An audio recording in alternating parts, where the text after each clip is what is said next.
Je confirme que M. Salomon Kalonda vient de bénéficier de la liberté provisoire par la Cour militaire de Kinshasa, Gombe. Plusieurs demandes de sa liberté provisoire ont été rejetées. Qu'est-ce qui s'est passé maintenant pour qu'on la lui accorde? Nous avons fait notre part, démontrer à la Cour que M. Salomon Kalonda est malade et que la Cour, dans sa mission régalienne, devait vérifier l'authenticité et la véracité de nos dépositions et de nos déclarations. Et donc la Cour a accédé à nos déclarations et à vérifier la véracité de nos affirmations. Ce qui est pour l'instant important, c'est de vous dire que M. Salomon Kalonda a bénéficié de la liberté provisoire et celle-ci est assortie des conditionnalités dont la prise intempestive de parole. L'objet de la rencontre de ce jour avec les femmes d'exception et les membres de l'association a été notamment de pouvoir faire le point sur l'avancement de tout ce que l'association a pu faire, d'une part, pour se structurer, pour s'organiser. Il a été question des travaux en commission, il a été question que chaque président des commissions puisse présenter non seulement le rapport de l'activité de 2023, mais aussi les activités de 2024, de cette année en cours.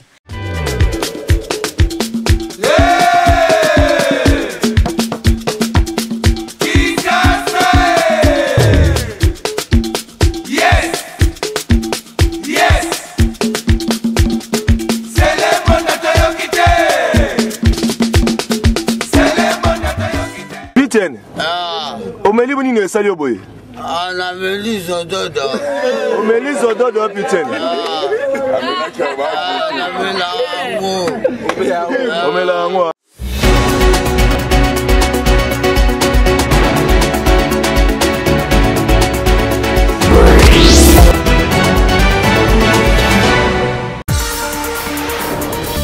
Très heureux de vous retrouver pour une nouvelle session d'information sur votre chaîne. Madame, Messieurs, bonsoir et bienvenue. Tout de suite, voici le titre. Salomon Kalonda Dela, l'un des proches collaborateurs de Moïse Katumbi, vient de bénéficier d'une liberté provisoire, annonce son avocat Laurent Onyemba, qui laisse entendre cependant que l'intéressé attend sa notification avant de quitter la prison militaire d'Endolo. Vous aurez le détail dans un instant. Et puis, de violents affrontements ont éclaté ce mercredi 26 mars 2024 entre le rebelle du M23 appuyé par la force de défense rwandaise et les forces armées de la République démocratique du Congo ainsi que les résistants Ouazalendo dans les alentours des Saké à 27 km à l'ouest de la ville de Goma. Et puis le monde entier célèbre ce 27 mars 2024 la journée internationale du théâtre. Quel avenir pour le théâtre congolais? Les défis et perspectives, vous le découvrirez dans un papier de réflexion de votre rédaction. Merci de nous faire confiance. Tout d'abord, cette information qui vient de nous parvenir. Le président de la République, Félix Antoine Tshisekedi Tshilombo, est arrivé en début d'après-midi de ce mercredi à Lomé, capitale de la République du Togo, pour une visite de travail. Sur place, il était accueilli à l'aéroport par son homologue Faure Gnassingbé. Les deux chefs d'État se sont entretenus en aparté pour des questions d'intérêt commun. La République démocratique du Congo et le Togo entretiennent d'excellentes relations matérialisées par des concertations régulières entre leurs dirigeants. C'est dans cette optique que le président de la République, Félix Antoine Tshisekedi Tshilombo, a effectué une visite de travail de quelques heures à Lomé, capitale de la République togolaise. Sous un soleil écrasant, le chef de l'État congolais a atterri vers 11 h locales à l'aéroport international Gnassingbé et à Dema. Le président de la République est chaleureusement accueilli par son homologue et ami, Faure Essozina Gnassingbé, qu'accompagnait la première ministre, Madame Victoire Tomega Dogbe. Une escale voulue technique au départ, mais qui se transforme en une visite de travail. Juste après un bref moment passé au salon d'honneur, les deux personnalités et leurs délégations respectives se sont rendues à la résidence présidentielle. L'occasion était tout indiquée pour les présidents Tshisekedi et Gnassingbé de s'entretenir à huis clos. Un entretien à tête de près d'une heure dont la teneur n'a pas été révélée à la presse présente sur place. Mais l'on croit savoir que les deux dirigeants ont mis à profit ce petit moment pour passer en revue l'état des relations de coopération entre le Congo démocratique et le Togo, notamment la poursuite des liens historiques d'amitié, de fraternité qui unissent les deux pays. C'est aux alentours de 14h, heure de Lomé, que le président Félix-Antoine Tshisekedi Tshilombo et toute la délégation qui l'accompagne ont embarqué pour Nouakchott, capitale de la Mauritanie, où le président congolais est attendu avec son homologue Mohamed Ghazouani en sa qualité de président en exercice de l'Union africaine pour parler paix et sécurité à l'est de la République démocratique du Congo.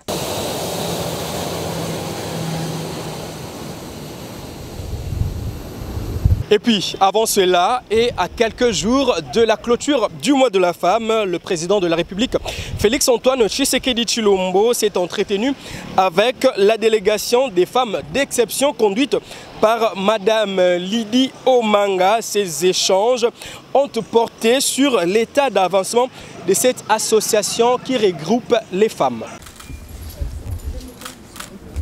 Vers la fin de mars, mois dédié aux droits de la femme, accroître les ressources nécessaires en faveur des femmes, c'est le thème retenu au niveau national pour la célébration de la journée de la femme cette année.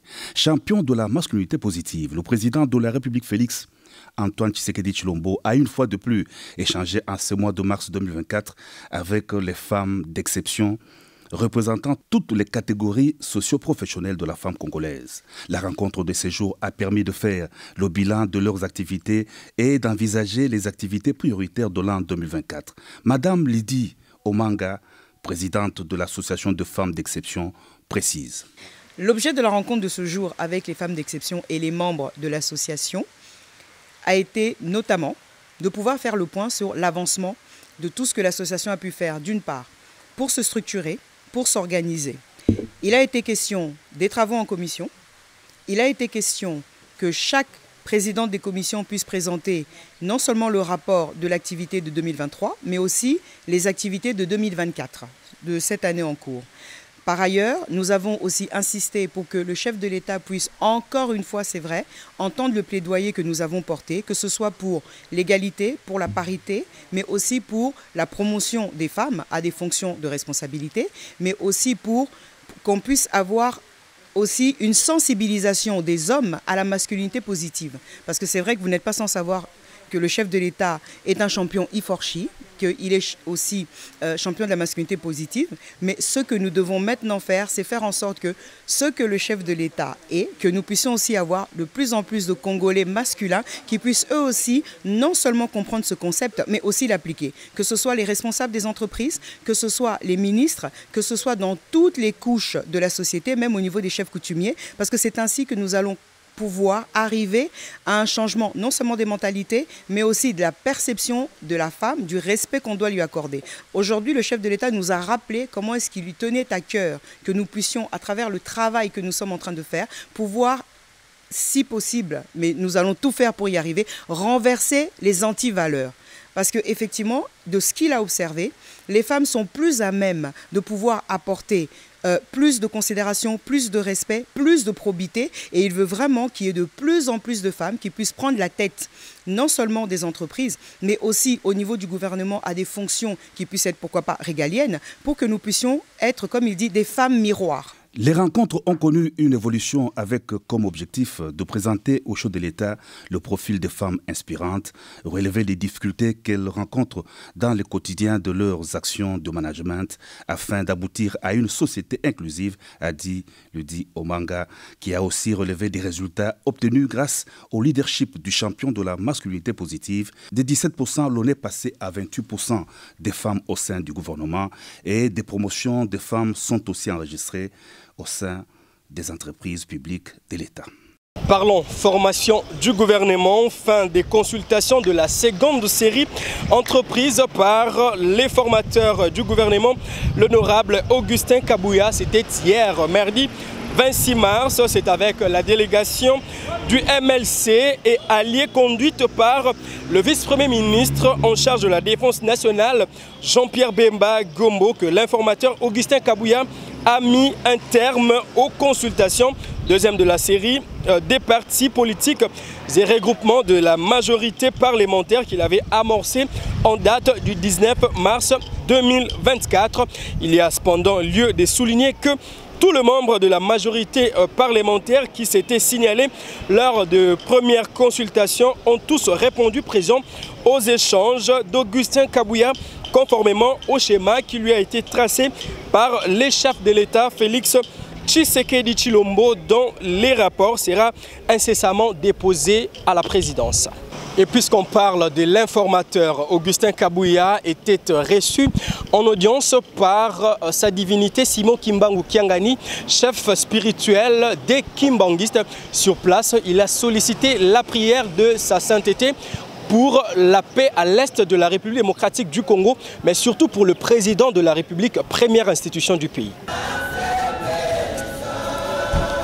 Le ciel est bleu entre le général du parti au pouvoir et les hommes d'église de son pays.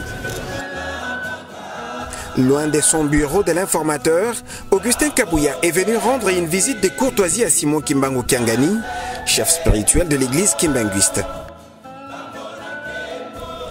Augustin Kabouya et Simon Kimbangu Kiangani, deux personnalités ayant développé une forte connexion depuis la nuit des temps. L'opinion se souviendra qu'en date du 6 avril 2022, à l'occasion du 101e anniversaire de l'église kimbanguiste, Monabouté a été reçu avec beaucoup d'honneur par sa divinité, qu'il avait même convié à un aparté avant d'être ovationné par plus de 37 000 personnes au sein de l'Assemblée plantée sur la Terre Sainte, en Kamba, à près de 225 km de Kinshasa. Comme dans ses habitudes, à chaque rencontre avec les ecclésiastiques, les nommés gardiens du temple du régime de Félix Tshisekedi ne manquent pas de solliciter la prière pour trois causes: la protection du chef de l'État, la protection du pays, mais également la prière pour la sécurité des populations dans l'est du pays, victimes de l'agression rwandaise via l'homme 23. Nommé le 7 février 2024 informateur par le chef de l'État Félix Antoine Tshisekedi, qui lui a renouvelé la confiance en lui confiant une deuxième mission, cette nouvelle a réjoui la majorité d'hommes des dieux en RDC. Ces derniers n'ont pas cessé de lui apporter leur soutien à travers la prière en vue d'un aboutissement heureux de cette mission.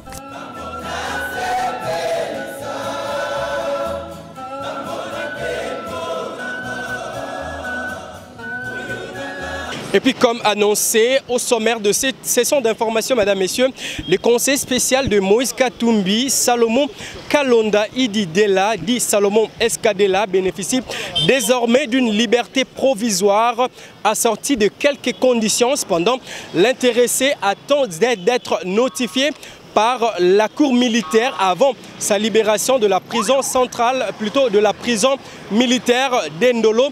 Les détails avec son avocat, Maître Laurent Onyemba, qui a été joint au téléphone par votre rédaction. Je confirme que M. Salomon Kalonda vient de bénéficier de la liberté provisoire par la cour militaire de Kinshasa, Gombe. Plusieurs demandes de sa liberté provisoire ont été rejetées.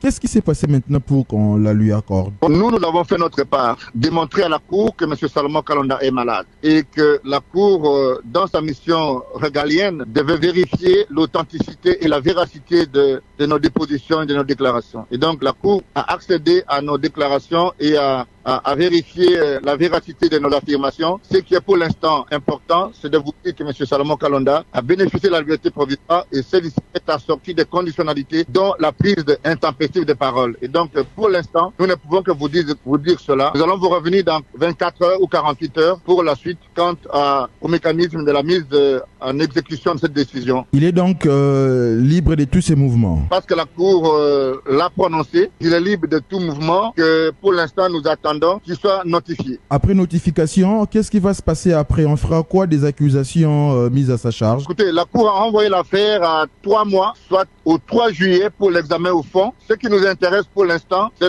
la santé délabrée de M. Salomon Kalonda. Et donc, nous ne pouvons pas vous dire plus. Donc, il doit rester à la disposition de la justice pour la suite de son procès. Toute liberté provisoire est assortie des conditionnalités. En ce moment, je me réserve de commenter.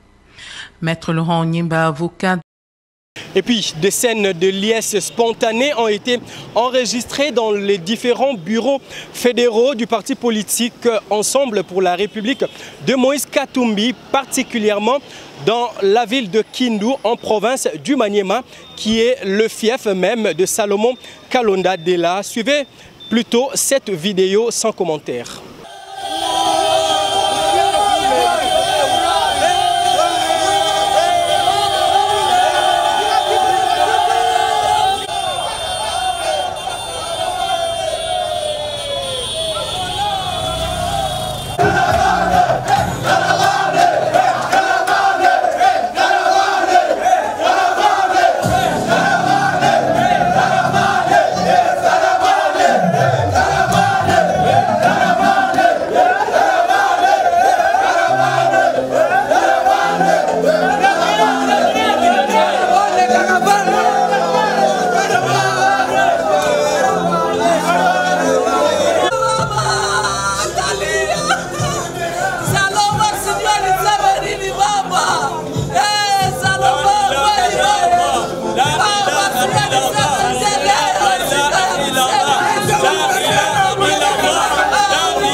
Et puis, puisqu'on parle du parti politique Ensemble pour la République, sachez que désormais, Christian Mwandou, député national élu sous cette liste, est désormais désigné porte-parole de l'opposition de ces partis politiques chers à Moïse Katumbi. C'était à l'issue d'une réunion qui s'est tenue hier dans la soirée. C'est à l'unanimité que l'honorable Christian Mwandou Simba Kabulo a été désigné président du groupe parlementaire de l'opposition Ensemble par ses collègues de la même famille politique Ensemble pour la République. C'était ce 26 mars 2024 au cours d'une réunion hebdomadaire à leur siège national à Kinshasa sous la direction du doyen d'âge honorable Crispin Atama. Au sortir de la rencontre, l'élu de Moba dans le Tanganyika s'est confié à la presse. Il a été question de travailler sur le règlement intérieur de notre groupe parlementaire. Vous savez que le règlement intérieur de l'Assemblée nationale a été adopté la semaine dernière et que ce règlement intérieur a été envoyé auprès de la Cour constitutionnelle pour vérifier sa constitutionnalité. Entre-temps, comme le règlement intérieur de l'Assemblée nationale a été adopté, il est question pour nous de faire le règlement intérieur de notre groupe parlementaire Ensemble, et c'est ce que nous avons fait et nous avons finalisé. À cette occasion également, il a été procédé à la désignation du président du groupe parlementaire. Qui en est le président? J'ai été désigné par mes collègues comme président du groupe parlementaire de l'opposition Ensemble.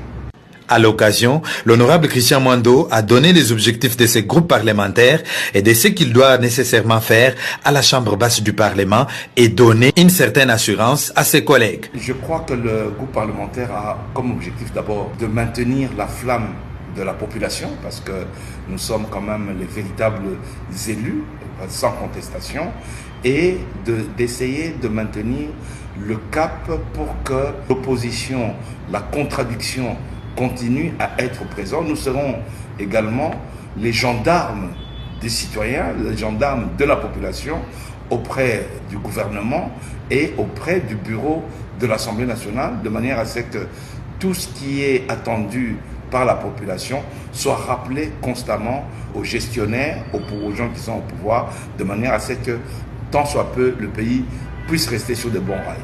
Nous allons également veiller à ce que notre constitution soit respectée et surtout que notre constitution ne soit pas changée de manière indue. Que rassurez-vous aux députés membres de l'opposition? Ce qu'on peut leur rassurer, c'est d'abord avoir un groupe qui sera efficace, un groupe qui va dire la vérité à tout moment et un groupe où il y aura une véritable démocratie et où chacun aura droit à s'exprimer, à exprimer ses opinions librement. Disons que cette rencontre s'est terminée dans une parfaite ambiance de satisfaction de tout le monde. Et puis, cette brève sécuritaire des affrontements violents ont éclaté ce mercredi 26 mars 2024 entre le rebelle du M23 appuyé par les forces de défense du Rwanda et les forces armées de la République démocratique du Congo ainsi que les résistants Wazalendo.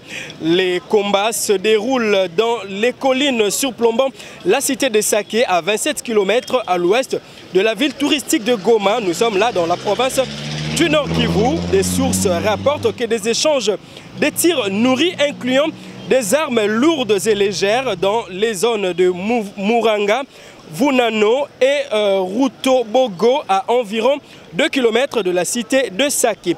La situation reste cependant tendue et préoccupante dans la région. Les autorités appellent à la vigilance et à la prudence alors que les habitants sont confrontés à cette escalade de violence dans une zone déjà éprouvée par des violents conflits armés. Restons toujours dans les Nord Kivu, accusés d'ingérence dans la gestion du pouvoir coutumier en chefferie de Bukumu. L'administrateur du territoire de Nyiragongo a été suspendu. Le gouverneur militaire du Nord Kivu, Peter Chirimwami, qui a pris cette décision, juge la nature de ces agissements de compromettre la stabilité, la cohésion sociale et le vivre ensemble et l'ordre public dans cette chefferie. Le détail dans cette correspondance qui a été lue par le lieutenant-colonel Njike Kaiko, porte-parole du gouverneur. Attendu qu'à la suite de la sentence arbitrale, l'arrêté ministériel numéro 25-CAP/Mini-Inter-SECAC/045/2022 du 6 mai 2022 portant reconnaissance du chef de chefferie de Bukumu et d'autres actes de procédure, les chefs de chefferie légitimes, en la personne de M. Bizima Bakungu Bigaruka Lebon, a été officiellement installé en date du 1er juillet 2022 en présence de l'incriminé. Attendu que les agissements de l'incriminé en ce moment de turbulences sécuritaires que la province du Nord Kivu connaît sont de nature à compromettre la stabilité, la cohésion sociale, le vivre ensemble et l'ordre public dans la chefferie de Bukumu. Considérant la gravité de fait, vu la nécessité et l'urgence, arrête, article 1er, est suspendu de ses fonctions par mesure d'ordre le commissaire supérieur principal, Iduma Mulengo Patrick, administrateur du territoire de Nyiragongo en province du Nord Kivu. Article 2. Durant la période de sa suspension, l'intérim sera assuré par le commissaire supérieur Malo Samboma Jean-Marie, administrateur du territoire adjoint de Nyiragongo en province du Nord Kivu. Article 3. Le cadre suspendu est mis à la disposition de la hiérarchie pour consultation. Rendons-nous à présent dans la province du Lualaba où une délégation de l'entreprise minière Kamoa a été reçue par le président de l'Assemblée provinciale pour faire le point sur les actions sociales de cette entreprise dans la circonscription électorale des Muchacha. Reportage. Une séance de travail de haute portée dans la mesure où les élus de la circonscription électorale de Muchacha ont eu un aperçu général de l'entreprise minière Kamoa basée dans leur fief et dont le président du conseil d'administration Ben Munanga et l'intermédiaire entre les communautés Kamoa, Guy Moussuil, ont été à l'Assemblée provinciale du Lualaba ce mardi 26 mars 2024. Tout d'abord, le président du bureau d'âge, l'honorable Mathieu Kazenbenswana, a présenté tous les élus de Muchacha avant de donner la parole à la délégation de Kamoa qui a notamment fait un point sur ce que cette entreprise minière étendue sur les secteurs de Lulu et Lufupa réalise en termes de projets dans la communauté pour assurer ses responsabilités sociétales et des opérations tant sur le point de production comme sur celui de l'administration à travers une projection qui en a pratiquement tout dit. Rendre compte aujourd'hui qu'il y a une sérieuse appropriation de communauté environnante sur les projets qui vont avoir une impact socio-économique autour de la zone opérationnelle de Kamoa. Pour votre information, à ce jour, 150 ménages ont été physiquement délocalisés par Kamoa et ont été délocalisés dans 3 villages différents, Kaponda, Muvunda et Kamisani. Et dans tous ces 3 villages, nous avons mis des infrastructures sociaux comme les écoles, le forage d'eau, donner de l'alimentation d'eau, des centres de santé, de sorte que ces communautés n'aient pas de difficultés à aller. Ce n'est pas seulement pour les délocaliser, mais c'est aussi pour les communautés autres parce qu'ils ont accepté de recevoir. Et ces centres sont devenus des grosses agglomérations où nous avons pensé que le développement des communautés devrait prendre. L'honorable président Mathieu Kazembe Soana a, à l'issue de cette présentation, encouragé ce grand projet avec quelques suggestions à l'appui. Nous souhaitons une amélioration sensible dans le cadre de votre politique sociétale. Alors, quelle est la politique de Kamoa en ce qui concerne la politique sociale de ses employés, notamment en ce qui concerne les logements, les ceci? Et je ne sais pas si je pourrais allonger la liste, mais néanmoins, c'est un échange et je crois que nous profitons de votre présence pour que des petites questions de ce genre puissent être portées en surface. Mais sinon, félicitations en termes de quantité de production. Et nous espérons que vous irez plus loin.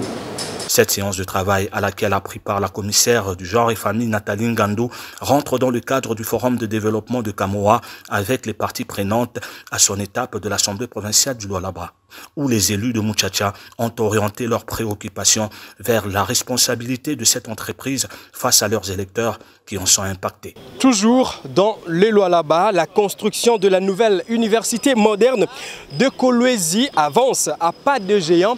Ce chantier qui a été initié par Fifi Masuka Saini prend de plus en plus corps. C'est un constat qui a été fait par nos reporters sur place. Lancé par la première dame de la République démocratique du Congo, Denise Nyakeru Tshisekedi, lors de son dernier passage au Lualaba au mois de mars dernier, les travaux de construction de l'université moderne de Kolwezi au standard international évoluent de manière considérable.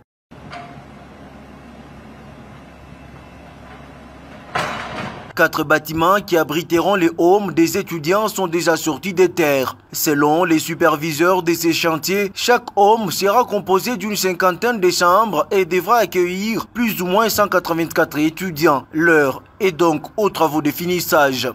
Concernant le premier qui est terminé, le deuxième est terminé et même une chambre qui est prête. Ok. La première chambre, juste ici.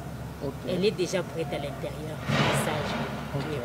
Et le troisième est là, que vous voyez. Le quatrième, on a une structure en béton et il reste les briques. Ils sont à l'étape du crépissage, okay. Oui, pour les 2 hommes.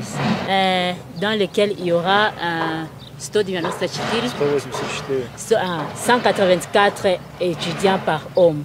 Raison de combien par chambre? 4 étudiants par chambre.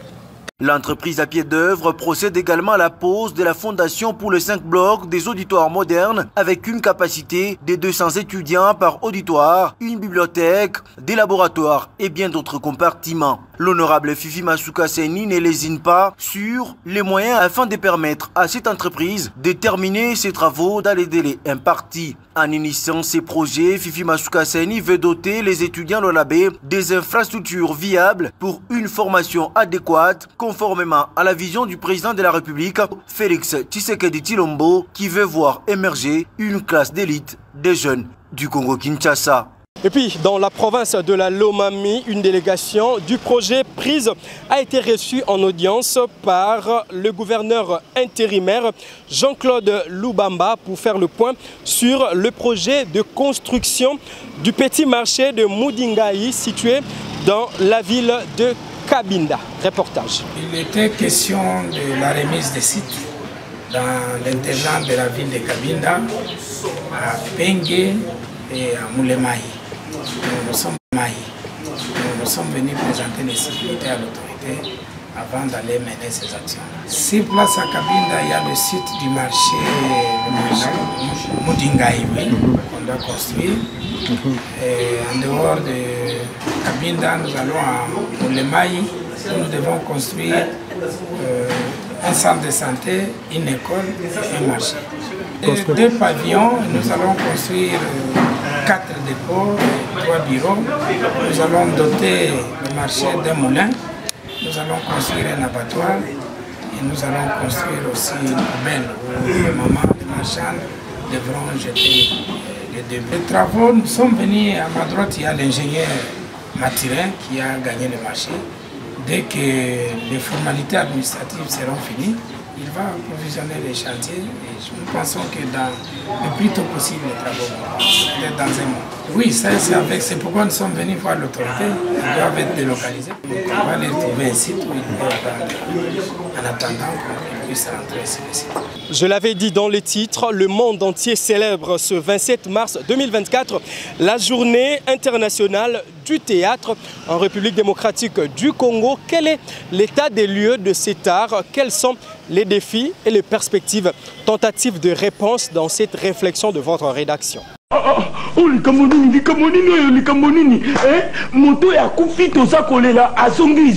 Les mondes entiers célèbrent ce mercredi 27 mars 2024 la journée internationale du théâtre. Une opportunité pour nous de glaner ici et là les impressions, la réflexion et les commentaires des pratiquants et promoteurs, voire les producteurs de cet art qui a cessé d'exister en République démocratique du Congo depuis la prolifération de médias qui a favorisé depuis des décennies l'afflux des troupes de théâtre à la télévision, nonobstant les efforts que ne cessent de fournir quelques structures qui s'investissent encore dans la formation des jeunes talents ou les acteurs en herbe et du nouveau public des arts des spectacles dès le bas âge à l'école à côté de l'Institut national des arts INA. L'on note de ce qui précède la confusion dans le chef de faiseurs de l'art de Molière et de Shakespeare, notamment sur la qualification ou la différence qui existe entre la dramatique et le théâtre. Pourtant, par théâtre, l'on sous-entend le déroulement des actes ou des scènes dans une salle